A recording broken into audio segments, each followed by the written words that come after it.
marriage as a spiritual battlefield. We want to understand the realm of the spiritual. In our series 1, we found out that God's purpose in instituting marriage and family is to have a godly human family that will repopulate heaven, fill up the vacancies that were left by Lucifer and a third of the rebellious angels. Now, marriage and family is God's only plan to fulfill that purpose of repopulating heaven. And we realize there's no backup plan. He doesn't have a plan B to that effect. And so we exist because of this institution, which must be handled with a very high degree of significance because it has eternal interests. We can't talk about heaven without marriage and family, because occupation in heaven is made possible by marriage, and family is actually the vehicle that God is using to have us occupy heaven. And so when we talk of redemption devoid of families, devoid of marriages, it's because we don't understand how redemption comes in. Redemption comes in as an intervention to save God's plan of repopulating heaven. You know, the devil is aware of God's plan, and so he comes to Eden to interfere with his plan, and immediately God defends it and rolls out the plan of redemption. And so redemption is purely an intervention to be able to save the plan of God in repopulating heaven. And so God has marriage and family at heart. He has no other plan. The devil has sworn to thwart this plan, but God has protected it from the time that marriage and family was instituted in Eden. The devil is not interested in your career. Take note. The devil is not interested in your health. The devil is not interested in your education. The devil is not interested in your finances, as he is interested in marriage and family. The rest are just sideshows to distract you from his main agenda.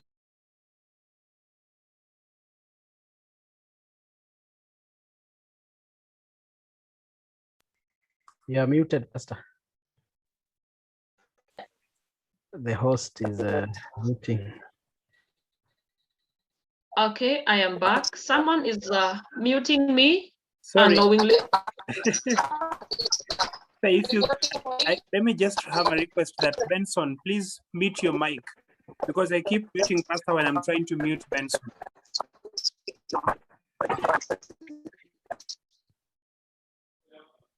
Thank you.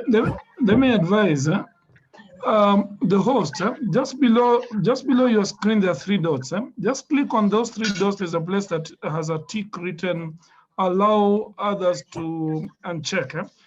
Uncheck that box. Nobody will be able to enter unless it's you, the host, or the co-host only.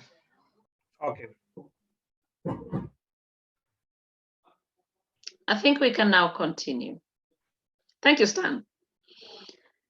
We have said that the devil is not interested in your career. He's not interested in your health. He's not interested in your education. This guy is not interested in your finances the same way he's interested in your marriage and family. All these other things that seem to be a crisis in your life are just sideshows that will distract you from his main agenda.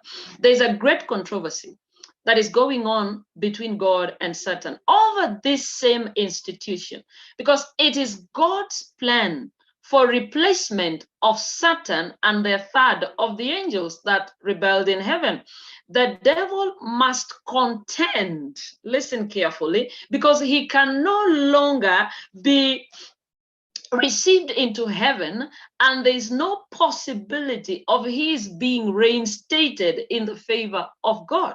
And so you're taking the devil's place. You are taking the place of the third of the angels that rebelled. You are actually his rival.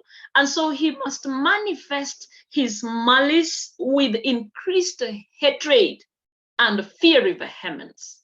So which other place would he throw his attacks if not on our marriages and on our families? Because that is the vehicle that God is using to fulfill his purpose. That technically renders marriage and family a spiritual battlefield. Why are we saying it's a spiritual battlefield? Because it's involving spiritual beings that are seeking their own interests. God has an interest. The devil also has an interest. And for you to win, you must understand how things operate in the realm of the spiritual. You can't just be ignorant about the existence of the spiritual realm. You cannot be ignorant about how things operate in the realm of the spiritual. Now, let's talk about the existence of the spiritual realm, the existence of the physical realm. God exists. No one is debating that. The devil also exists. It's unfortunate how Christians want to believe that God exists and still talk about Satan and deny his existence. Holy angels exist. Fallen angels also be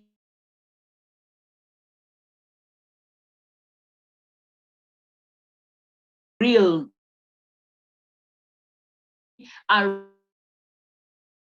They can see us and we can see each other because we exist in the physical realm. Listen to what Paul says in Romans 1 verse 20. Paul says these words, "For since the creation of the world, his invisible attributes are clearly seen."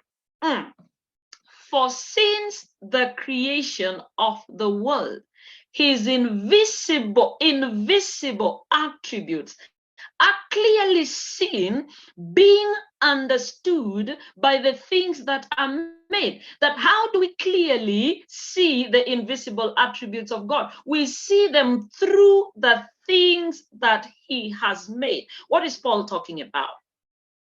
That the things that are made, the physical things that God has created that you can see, are a manifestation of the things that are invisible. They speak to the fact that there's a being behind them, but he is invisible.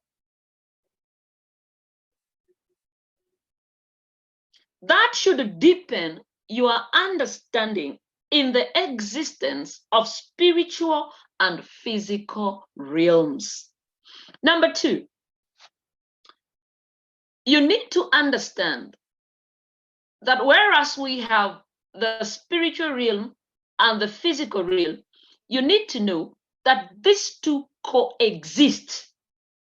Hebrews 1, 13 and 14 says this, "But to which of the angels has he, who, God, to which of the angels has he ever said, 'Sit at my right hand till I make your enemies your footstool'?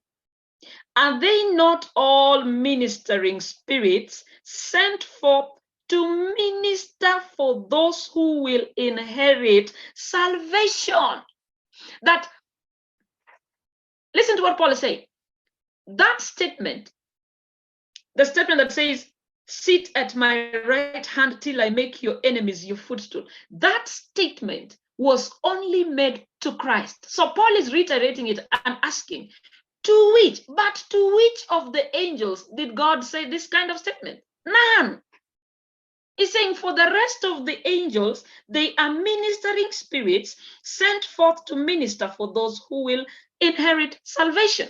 And so that is a statement that was made to Christ by God himself. You see it in Psalm 110, verse 1. But for the rest of the angels, Paul says they are ministering spirits sent to minister to us. That clearly tells you there is a connection between the physical realm and the spiritual realm. These two realms coexist because we have angels that are sent to us in the physical realm to minister to us. The connection of the visible with the invisible world, the ministration of angels of God, and the agency of evil spirits are plainly revealed in the scriptures and inseparably interwoven with human history. So we have the physical realm where you and I, where God exists, holy angels exist, the devil exists, the fallen angels exist. These two realms coexist. How do the two realms relate? Is the big question. Understand that what you see in the physical is actually a manifestation of what is in the spiritual. Listen carefully. Things are first completed in the spiritual realm before they manifest in the physical realm. By the time you are seeing it in the physical realm, it has already been completed in the spiritual realm. I hope you're following. And so you cannot detach the physical realm from the spiritual realm because the spiritual realm precedes the physical realm. It must be completed in the spiritual realm before it manifests in the spiritual, in the physical realm. And so there's a discussion, if you all remember, and twice, not once. There's a discussion God and Satan. And they reach an agreement about Job. And God permits the devil to torment Job. Believe you me, I can assure you, it's you who reads the story that is aware of this conversation between God and Satan about Job. I can assure you, Job has no idea that there was a conversation between God and the devil over his life. Now we see the manifestation of that discussion that they had, the devil and God, in the calamities that Job went through. He lost his health, he lost his wealth, he lost his children, he lost his status. These are things we all go through. But whoever connects these things to an activity already completed in the spiritual realm, who? When such things happen, and they happen to us every day, we fail to see their connection with the activities in the spiritual realm, such that when they present in our marriages, when these things present in our families, we refuse to look at it and handle it from a spiritual perspective. Someone one time asked me, Pastor, those things you're saying, what if there's nothing spiritual about it? I said, no. Then if there's nothing spiritual about it, I think you need to see a psychologist, not a pastor. Because the way I understand it, nothing happens in the physical before it's complete in the spiritual realm. To torment Job, the whole discussion is already over in the spiritual realm. And so they manifest in the form of a disease. They manifest in the form of some calamity. You, when you see it, you cannot connect it to the realm of the spiritual. You'll always say, oh, he's just an irresponsible man. Oh, he's just an irresponsible woman. When you see a man drunk, a man irresponsible, a man blah, blah, blah, a woman irresponsible, does not care, you can't connect it to the realm of the spiritual. But listen to me carefully as we move forward. We focus on the physical and fight in the wrong realm, which is the physical realm. We are unable to look beyond the adulterous and irresponsible spouse. All you see, I hope you can see my hand. All you see is the fork of your hand. This is what you can see. Because when you put it like this, this is all you can see. None of us wants to go behind and find out what is behind here.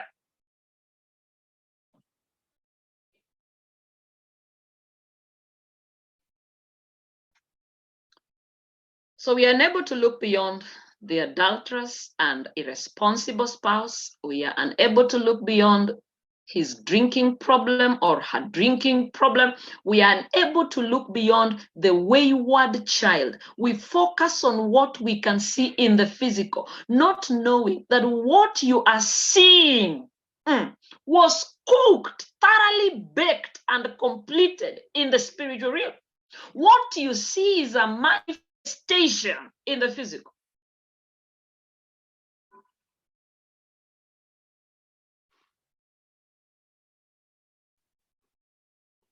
And so what are we saying tonight?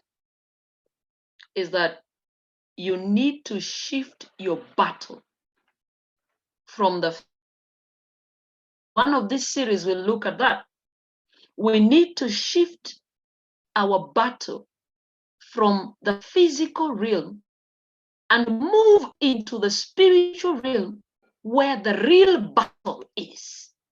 Every time you focus, you will lose the battle because you're dealing with a spouse, you're dealing with a child who is actuated by the powers of darkness. They are under the influence of dark forces, and you're not armed with power, which is the only thing that can deal with the forces of evil. So someone asks me a question, Lisa, should I just... And he kills me? I can assure you will die if your approach is physical, because physical approach wants to confront, physical approach wants to abuse, physical approach wants to fight.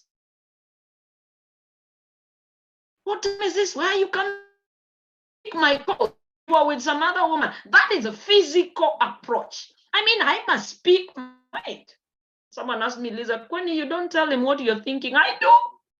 But I do it in the spirit. If you want to handle it physically like that, children of God, that person will kill you. And some are so daring. Some are so daring. When you tell your husband or wife, come, kill me, those guys are under the influence of dark forces. And before you know it, a man killed his wife. And that is when their eyes open and they're wondering, what have I done? That is where the devil wanted to get you to.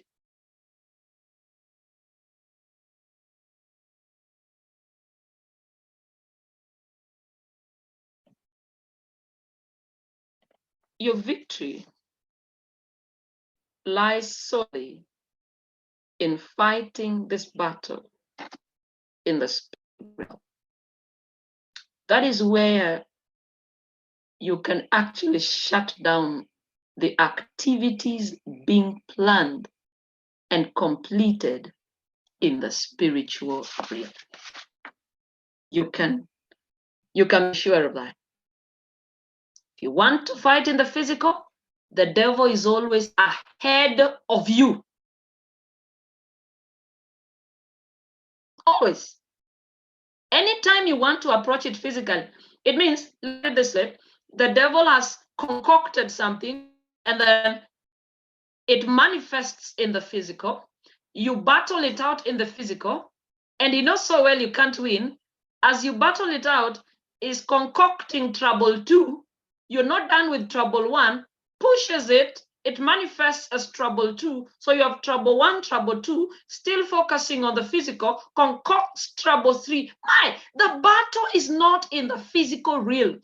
Take that battle to the spiritual realm. Shut him down there. Shut his activities down there before they manifest in the physical. This is one truth the devil does not want us to know. And these are not those messages that you'd take out there without an opposition. We have begun a journey with you. I can assure you we'll have so many challenges, because we are talking about a knowledge that many Christians don't have. They don't at all. When you fight in the physical realm, you're dealing with the symptoms, not the cause. You're actually dealing with the symptoms, not the cause. Bear in mind, always, bear in mind that marriage and family suffers violence and constant attacks from the arch-enemy. Bear in mind. Live it, sleep it, walk it. Just be battle conscious.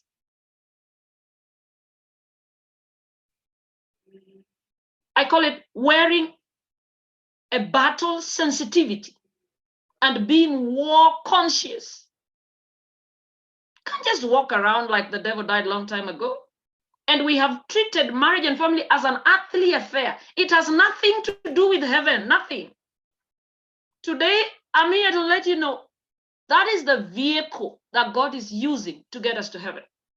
So as we talk about redemption, you cannot detach it from marriage and family, because redemption comes in to save the family and marriage. Again, we look at that one deeply in one of our series before we get to finish this series. Understand marriage and family as a spiritual battlefield that must be fought spiritually for you to win. Forget about the physical battles you want to fight. I know you've gone to school. I know you have your peace of mind to give. That is a physical approach to the battle. You want to argue. You want to complain. You want to murmur. I must ask him when he comes. I must actually probe it when she comes. That's a physical approach to this battle. You will lose miserably, and you will continue to lose. Some of us have lost it, picked up on other marriages. We're still handling them physically. They can't work. They cannot. And at times you think you feel peaceful on the other marriage. It's because it is not handed over to you by heavens. No. God has never, in the wildest of his dreams, God has never sanctioned polygamy. Never. Again, we look at that in one of our series. He has never sanctioned it. He will never sanction it. Polygamy is actually sanitized adultery. So things might seem to work on that other side with that other woman that society is as accepted as woman 2, woman 3. But I can tell you they are working because the devil has no problem with it. The minute you shift to the wife of your youth, he begins to attack, because he knows once he confines you on the other side, he's locked you out of heaven completely.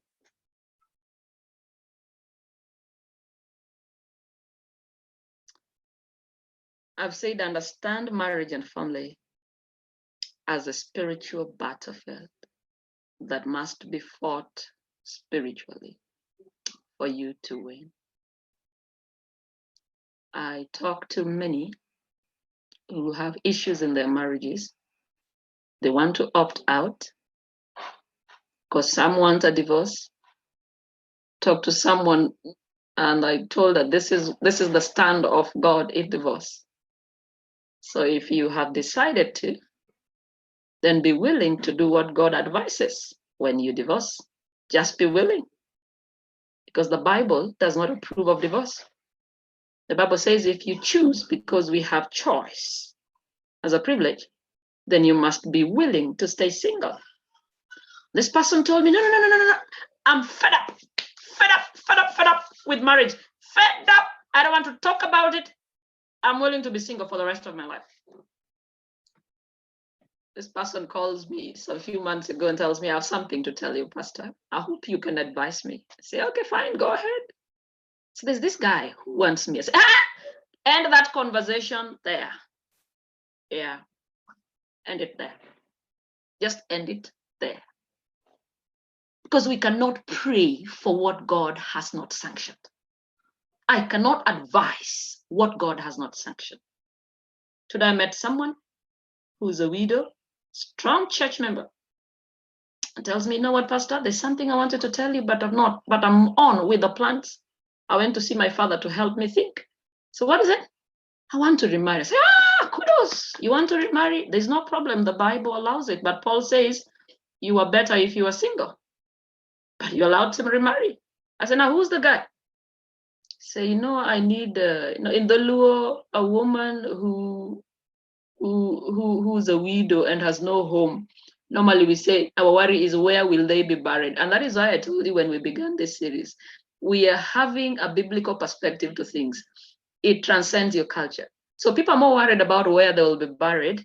So they would want to build a home. And for you to build a home, there must be a man. So I'm asking, who's this man?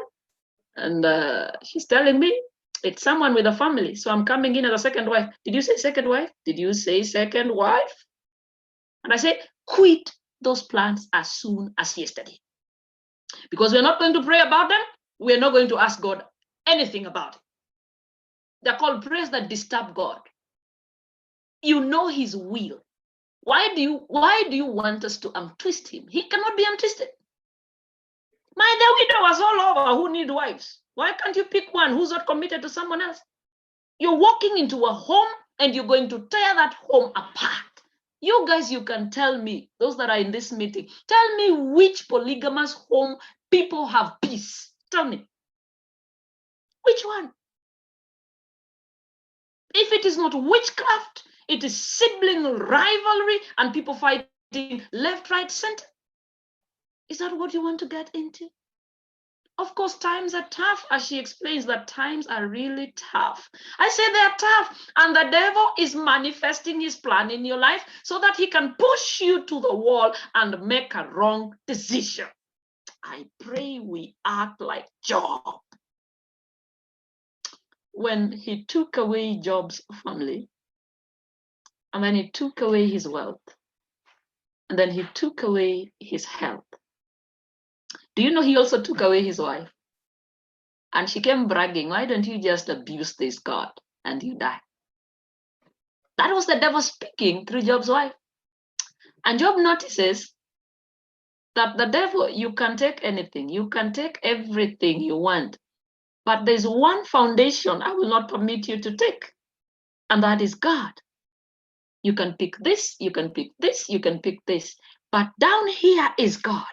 I will not permit you to take it. And how does he get into that conversation? He sends Job's wife. It's interesting how the devil uses women. In Eden, it was a woman. In Job's case, it's his wife. And he's saying, abuse him. Because what the devil wants is to pull out the God foundation, the God factor, the God variable. Let me use those words. In your life, once God is off, you are nothing. So even when he pushes you to the wall with your health, pushes you to the wall with finances, pushes you to the wall, name it, please tell him you can take everything, but you can't take this one foundation called God. And Job says, I know my Redeemer liveth. I know. So you can mess around with everything here, but God, I will not permit you to mess around with him. I can't. So there are things you will go through. They're meant to discourage you. They're meant to wear you out. They're meant to push you to the extreme. so that you make that decision that is against God's will. If the worst comes to the worst, children of God, lean on the everlasting arms. Trust the Lord with the results. Allow me finish up and say that understand marriage and family as a spiritual battlefield. And the devil's aim is to break your marriage. The devil's aim is to have you separated. Once he accomplishes that, he has nothing to do with you. You lie there, get into marriage 2, get into marriage 3, get into marriage 4. The experience is the same. You keep locking yourself out of eternity. You must fight it spiritually for you to win. Next week, we take a look at the devil's most effective strategy in running down marriages and family. I hope to see you next week. I hope to see you with more friends. It's a knowledge that is not out there. It's deeply rooted in the Word of God. The devil is not happy that you know it, that you're now having a different perspective about marriage. He's not happy. Hope to see you next week. Register in time with your friends so that we can continue with this series. May the Lord bless us in Jesus' name.